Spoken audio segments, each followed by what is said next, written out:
Riveting content. Empowering your life. Welcome to the Sphere. This episode is sponsored by Houston Housewives of Finance. For more information on increasing your cash flow, becoming your own money manager, and to schedule your complimentary personal finance strategy, contact the Houston Housewives of Finance today at 1-844-700-4463. The Sphere Network. Looking to advertise? Join the Sphere's vast demographic reach of thousands of people all over the world. Send an email today at advertise@thesphere.tv or call us at area code 832-772-7789. Elite Dental Wellness. At Elite Dental Wellness, Dr. Ashandra Baptiste understands that one of the biggest obstacles is dental fear. The vision at Elite Dental Wellness is to ensure every patient is treated with respect, ultimate care, patience, and love. Call us today to make an appointment at area code 713-789-8680.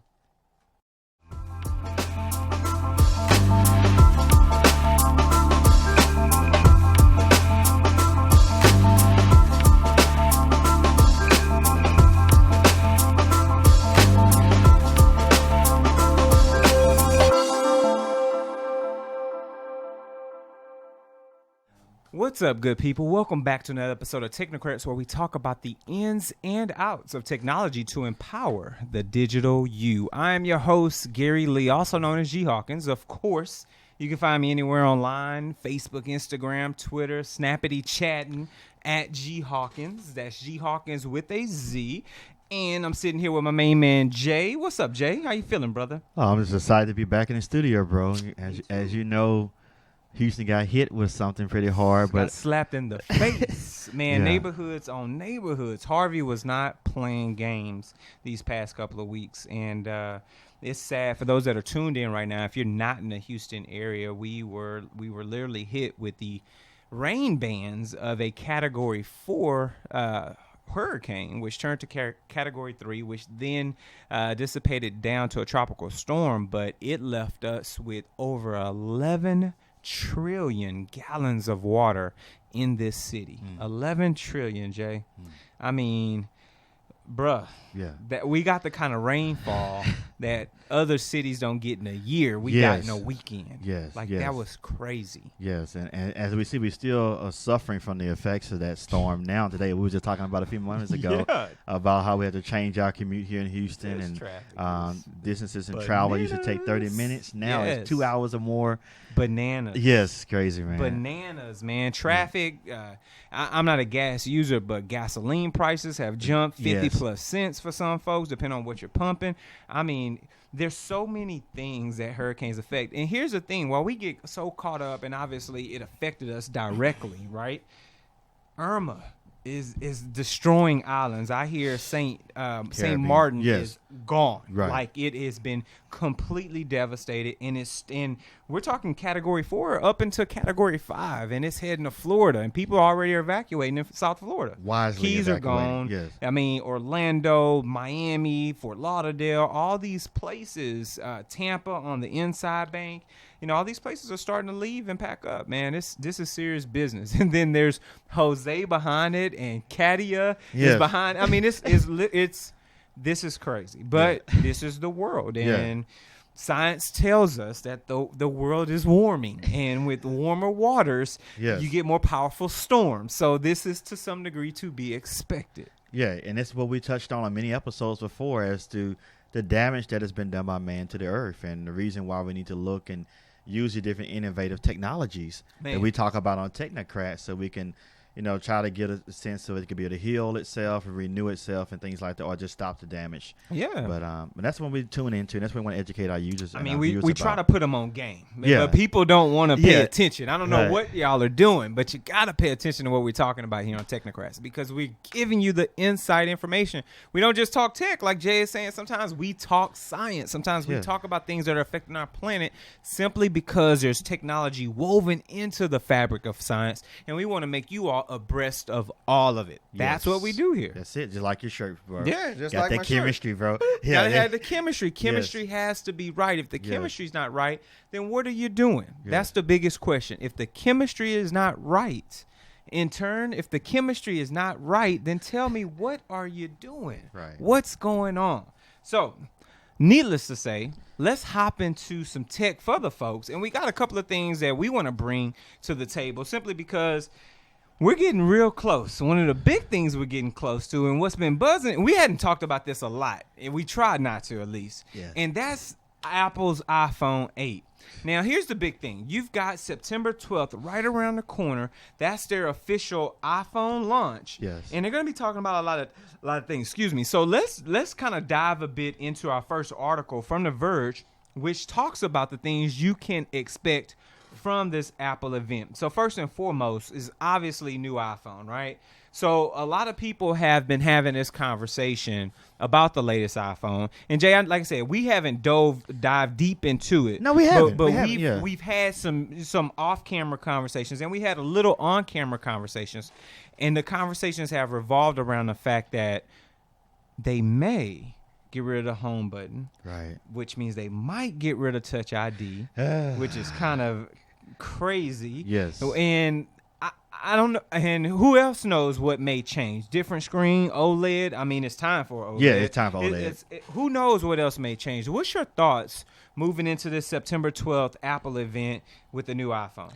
Okay, actually, I'm kind of surprised that no one has a definitive leak yet. You would think this is the biggest leak, the release that they can have, because it's the 10th anniversary phone, in a sense, for 10 years since they released the last iPhone, the first iPhone. And to know that no one really has any definitive, I'm like, okay, because we still speculating rather not a week away. Are they going to have that button on the front now? Mm-hmm. And they're just going to have the full OLED? Or are they going to have the button on the back to where you can do the sensing now and have a little touch synaptic sense pulse coming from the phone? And also, too, the amount of phones they're going to release at one time. This is kind of interesting. They're talking about 3 new phones.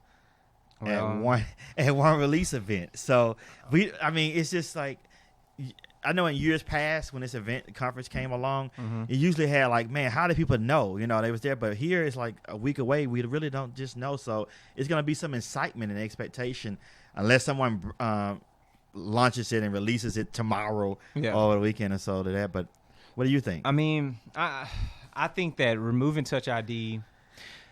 So let me backtrack a bit. For those that are watching us right now, understand that having a fingerprint reader or scanner or whatever you want to call it, that is old technology. Yes. Like, I remember seeing this on laptops, early 2000s, HP late had, 90s, exactly. Compact Compact had them, yes. stuff like that. So having fingerprints on computing devices is technically an old idea. It was just never popular. Right. And that's what Apple has been able to do for the most part. They're able to take technologies that have existed and made them popular. Yes. So they made Touch ID popular. The fact that you can put your thumb on it or finger or whatever it is and unlock it. It's cool. You get it unlocked. Why are you laughing over there, Jay? What's funny, man? I don't know why I laugh. My baby just sent me a message. She's tuning in. Priscilla. Oh, hey, what's up? So I'm glad she's tuning in. That's yes. Dope. So we sit in these situations, right? Okay. This is old technology. Yes, however, it's now popular. Yeah. Every phone today that I've seen a standard to have a fingerprint reader. So you do it for, what was it, since what, the 5? Or 5, not 5, 6. So since the 6 they had it. Right. So you do it for 2 years and then you abandon the technology because you want to change the phone? Because you didn't have the time to build it to read your thumbprint, your fingerprint scan through the glass? Just move it to the back. Yes. Make the Apple logo on the back, or or supposedly, according to the alleged build, you've enlarged the power button. Yes. Wrap the fingerprint reader into the power button, and when you touch the power button on your phone, it unlocks your phone. That's a good idea, bro. I didn't think of either that. Or. I like how you said too, the Apple logo on the back. Yeah, that'd be that dope. Would be cool. It would be dope if they did that. That would actually be really cool because all your cases already cut the logo out anyway. Yes. So you're doing it for aesthetic reasons. Why not bake the fingerprint reader right in there? It just makes sense. It does. Instead of getting rid of it. So my fingers are crossed that they do that because I don't see the point in losing it because now you've invested all this technology to then go to facial recognition. Right. Come on, man. Right. How? So what happens if something happens to your camera? Right. And then now you can't. Yes. Now you're back to the passcode. I mean, Right. come So on. everybody, and then all these people, all these apps out there would have to change their apps and disable that feature set The of being able to APIs, use the yeah. Touch ID. And I like it because it's implemented so well. It's embedded into the code so well Yeah. that it's just effortlessly. You just know logically to leave my finger and I can sign in, or I can do a dual authentication or bi-authentication. Yep. So And no one's fingerprint is the same. no, it's the same. So it's like it makes sense. Hopefully they will move it to the power button or to the back. We will see. Yeah, because So- can you imagine it just to touch on it, going to the bank and no longer being able to use a Touch ID to do Apple Pay? I mean, Apple Pay will be forever change. How Apple Pay work with just your face if you take away the Touch ID and the fingerprint reader? Yeah, it that doesn't just make makes sense. no sense. They can't do that. That will set them back too far. Yeah, we Yeah. will see. We'll though. see if they do. I don't know. Apple being Apple. That's all I Yeah. can say. Apple being Apple. Apple. So next up to bat on this list of things that we expect to see is the Apple Watch 3, which may include LTE. Now, Jay, you've had this your second Apple Watch or first Yeah, one? second, okay. One. So Yeah. you've had both Apple Watches, right? Yes. Apple Watch 1, Apple Watch 2, and this second one is IP68. It's water resistant, Yes, right? yes. So what's your thoughts of a third one with perhaps built-in LTE? Do you think it's necessary? How do you feel about that? At first, I was trying to get around the idea of why it necessarily need to be embedded into the phone. But I think about Into the watch? Yeah, into the watch rather. Thank you, because the features that you'll be able to gain, like knowing proximity, also too being that had to be tethered to the phone, and also being able to have the Apple Music where you can get your music and use a GPS thing for those who are into fitness, who are cyclists, those who are running the track and things such as that. They can have more accuracy into their workouts and their routines. I thought that was a great feature, but also too I think it's a good thing now because it can be a locator device. Like you have Find My Friends. Yep. If someone gets lost or something such as that, or you need to get in touch with someone, it could be a good little thing to know when you have presence for Find My Friends. So it's so many different things they can tie into this. And then too, like we talked about the geofence and things we want to see in the AR glasses, it can also be embedded, incorporated into the watch, and they can create some new good creative video games too. I think they can leverage this. That's So true. I think it's a good thing to have. I don't know how they're going to do the price structure. I don't know if it's going to be limited just like T-Mobile or Verizon or AT&T, or will all of them be able to support this? Because when you're talking about putting a cellular card or air card into a device, LTE, you got to think about who all carriers are going to support and what their price is going to be and what Sure. kind of plans they're going to give for you to have your iPad, to have your iPhone, and to have the iWatch in there at the same time. There's a lot. Yeah. We shall see. We shall Right. see. So before we continue to move through this, as we mentioned earlier, we want to make conversations and bring up the conversation, shall I say, about the relief efforts for these hurricanes that are hitting the United States. Obviously, we just went through Hurricane Harvey. So we want to talk about our first relief effort, and that's from the guys over at Dre Kickback. So they are doing some Houston Harvey hurricane relief, and they want you to know that if you've been flooded out, they want you to give them a call so you can get some information about what to do after the flood. They also want to know if you lost your vehicle through the flood, they want you to give them a call. Or if you're having a problem getting any type of replacement or rental vehicle, they want you to reach out to them. And I said call earlier, but what I should have said is email. Feel free to email them at drekickback@yahoo.com, or send them a direct message across social media at Dre Kickback, and that's DREKICKBACK. Once again, this is for anyone who is just you're lost, you're not sure what to do after the flood, or your vehicle was flooded out, and you're having problems finding a replacement or rental vehicle. Reach out to Dre Kickback. Those guys are great. They were on Startup Masters not too long ago. Yes. And Jay is the one who put me on to the guys. So so definitely we want to All right, shout out to Reg. them. Yeah. Reg and Andre, they're Yes. doing their thing, and we appreciate the fact that they're willing to do something to give back to the community. That is dope. That is. So moving back to what's coming down the pipe from this Apple event, next up to bat is Apple TV. Now, here's my thing. Okay.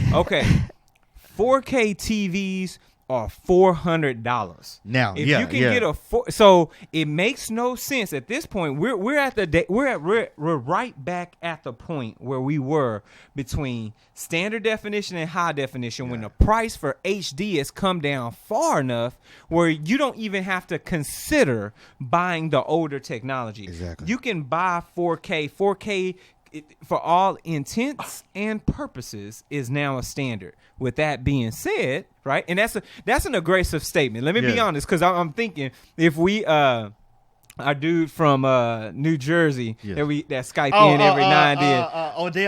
Old Doctor would probably disagree with me right now. He'd probably be saying 4K ain't a standard. 1080p is still the standard. Okay, we can split hairs on that. But here's the thing. The price point is there where you can have that 4K TV. Apple TV, I need you to deliver content in 4K. Netflix is 4K'd out, and they're pushing everything out in 4K. As far any new content that they create is coming out in 4K, and they've got your streaming option for 4K. Yes. So it's like you got the account, you got the TV, you're rocking. I need the same thing from Apple TV, because if Hulu wants to do it, if HBO wants to do it, then the device becomes the bottleneck. So my hope is that it, one, continues to push 4K, and two, I want to see more developers hop online. I need a beefier box for more developers to say, you know what, I want to continue to code for this and bring apps to your television. That's what I want. How do you feel about the Apple TV? Yeah, we talked about this before, actually last year, and we were saying why was taking Apple so long when Roku came out with their device. But I do like the fact that they are actually going to come out. They laid all our fears, and this just really let me know it's going to be a big conference, bro. It's a lot of big things being announced and things that we're going to get more details on. Mm-hmm. But I'm glad the Amazon app is finally coming to it as well, and I'm pretty sure a YouTube TV app will come on there as well too. You think? It's got to. Yeah. Because if YouTube if Google really wants to get that subscription service out there, and which is it's here in Houston now. I did the trial. Yeah, I had a trial. How you like it? I like it a lot, man. Really? Because I was able to go back to the DVR function that they have and to watch shows in whole and skip commercials. Okay. I didn't know it had that feature where I can go back to a show that I already played before and play it back again. I got you. That was wonderful. That was nice to discover that feature on a YouTube TV. I haven't did the trial yet. I've been holding out because I went back and I looked at the lineup, YouTube TV versus like PlayStation View, kind of basically what we've done. Yes. And then looked at Sling TV, and I was like, do I want to pay $35? I'm paying $20 for Sling. Do I want to go up another $15? Is it worth it? I don't know if it's worth it yet because I get all my stuff from my local channels from my antenna. Yes. So I'm getting high def channels now. It's like, okay, do I want YouTube TV? I don't know. We'll see what happens. Yes. But I'm happy. I would be more than happy to see Apple say yes to YouTube TV, say yes to Amazon. Just bring all the players together, because at the end of the day, the more content you allow to come through your device, the more people buy your device. Yes. It's a win. Yes, it. It's a win. And obviously Mac OS High Sierra, and we'll see ARKit and iOS 11. Now we've talked about iOS 11. You using beta? No, I haven't went to yet. Okay, so I'm waiting on that. I'm gonna go buy a new.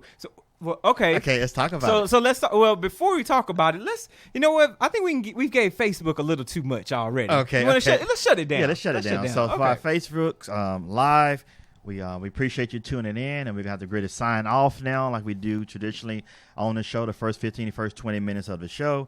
But we ask you, for all those who are tuning in, please continue to subscribe to our show.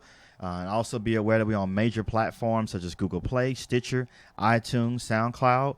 Also, those who have the Apple iPhone, you can just get us on from the podcast app.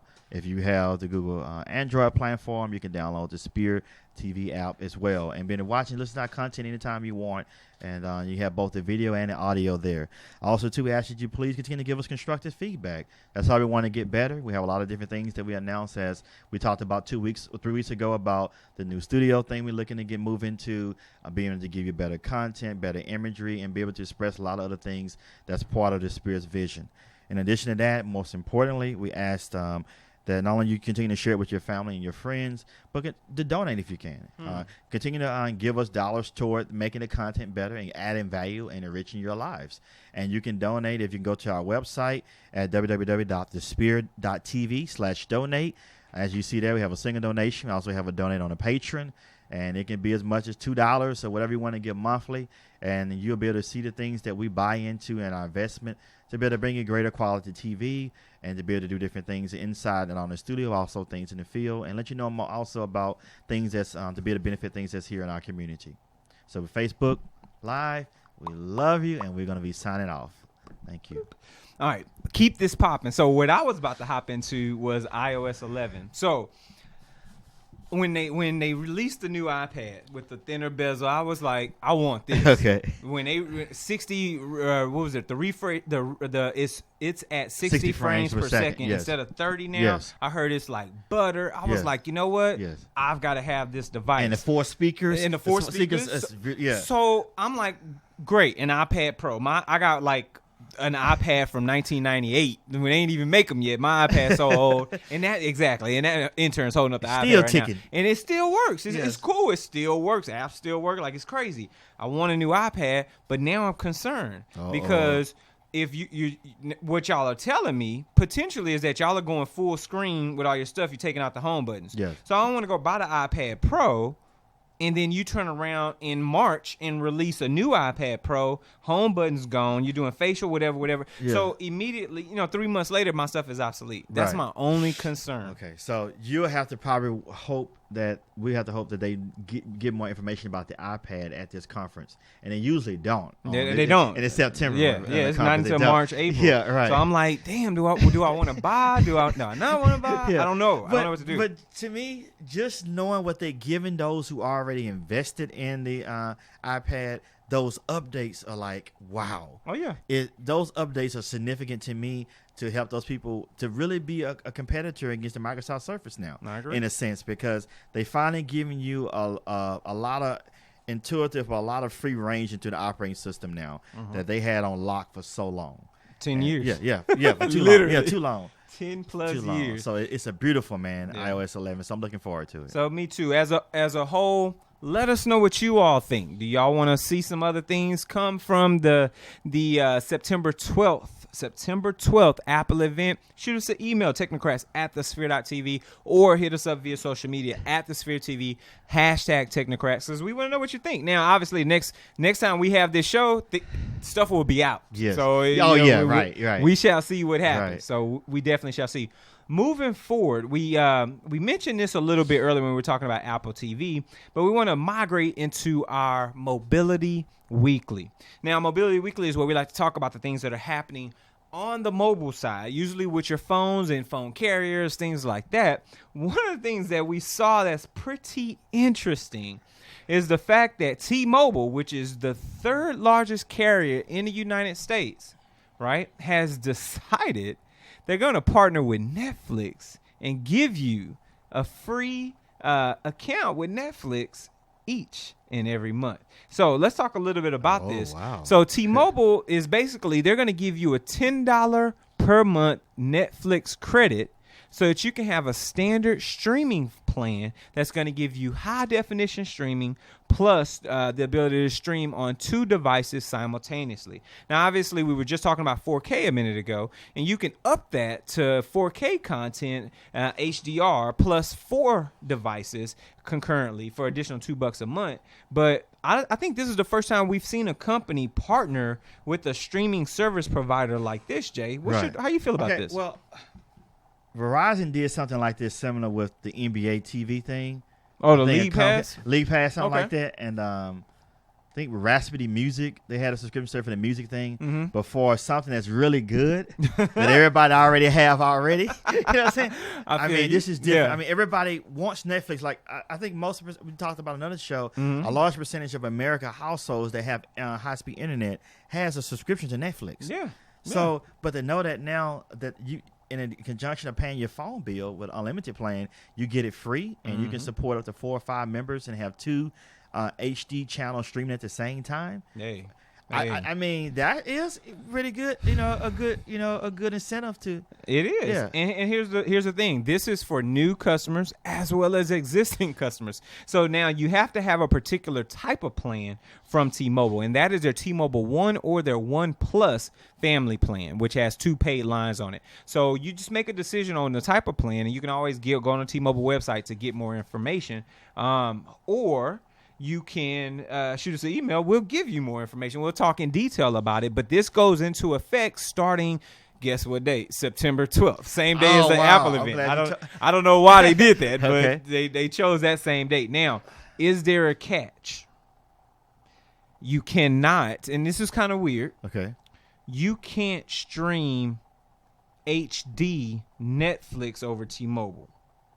I don't know why or what. Why. That sounds like some net neutrality stuff. Right. But you can't stream high def Netflix over T-Mobile on their data. You can on Wi-Fi, obviously, but not on their data.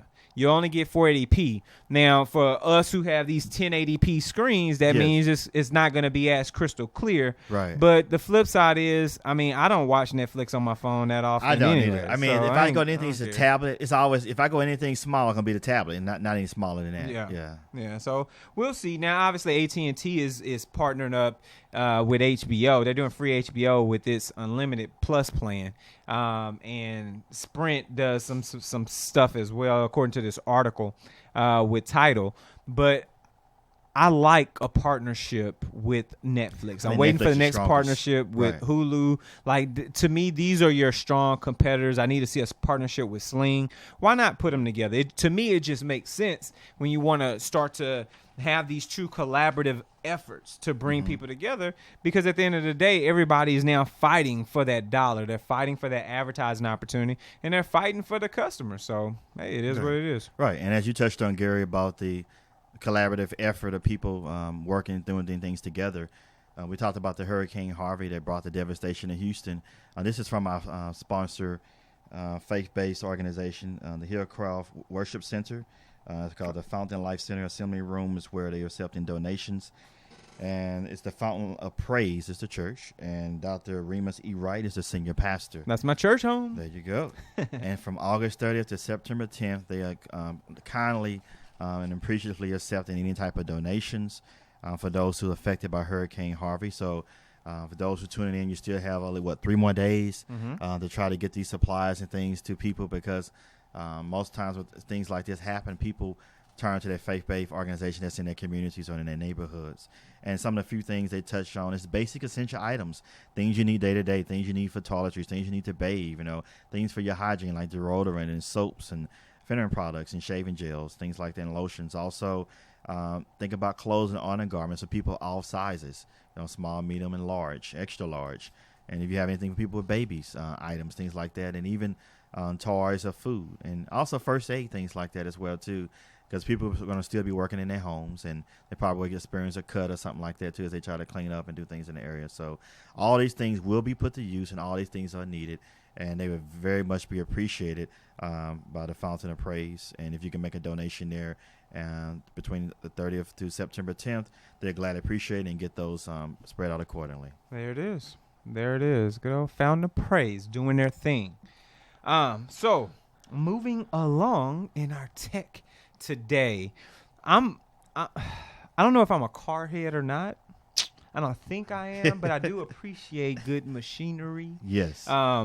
In our digital trends, where we like to talk about things that are happening around us that are continuing to be trendy in technology, one of the things we want to talk about really quick is which is kind of a follow-up. Okay. Jay and I had a conversation not too long ago about Volvo deciding to move away from gasoline vehicles by 2019, 2020-ish, doing like that. So guess who decides to jump on this bandwagon? Oh, good old Jaguar and Land Rover are saying they will have hybrids or electric vehicles only after 2020.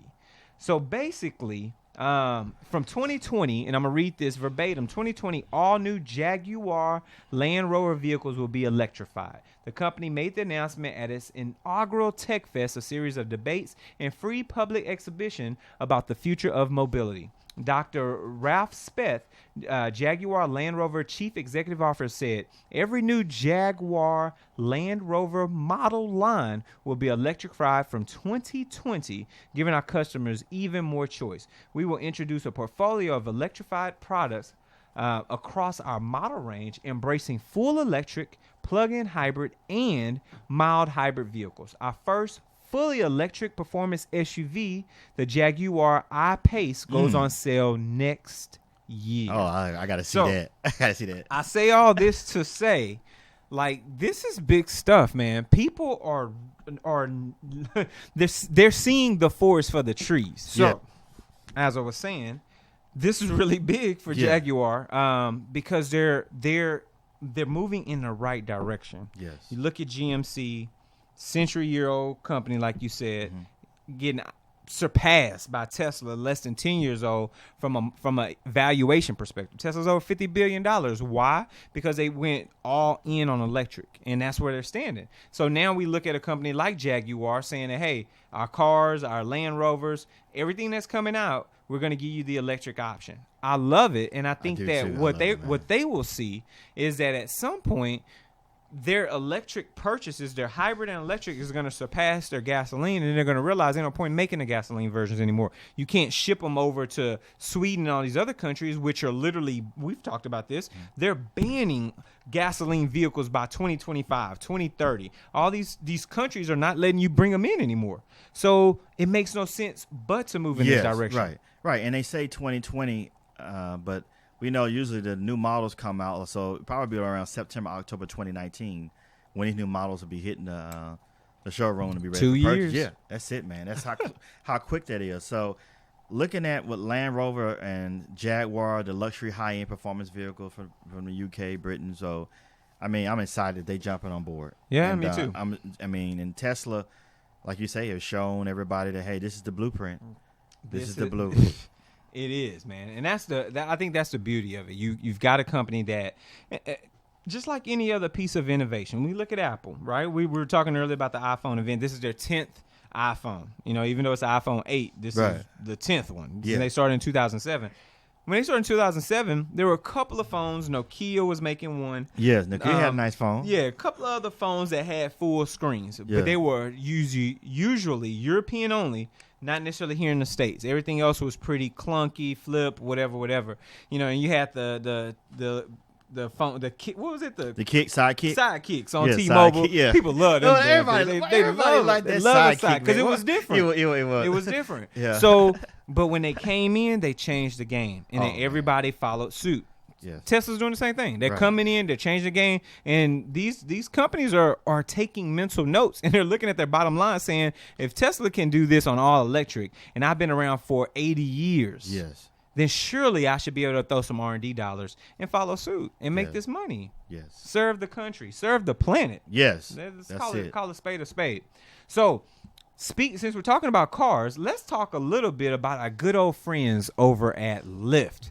So, Lyft is sending some more relative to the location, self-driving cars right over to San Francisco. So they are partnering with Drive.ai, and they're going to be rolling out autonomous vehicles in the Bay Area. Now you're going to see some Audis, you may see some different type of programs, but this will be more of their pilot phase once again, as Lyft, which is owned by GMC. We were just talking about GMC a minute ago. They are steadily moving forward, wanting to get to the standard of having these autonomous taxi vehicles. Now, as a whole, Jay, I'm about this life, right? I'm surely happy, and I am A-okay with having these autonomous vehicles on the road. How do you feel about that?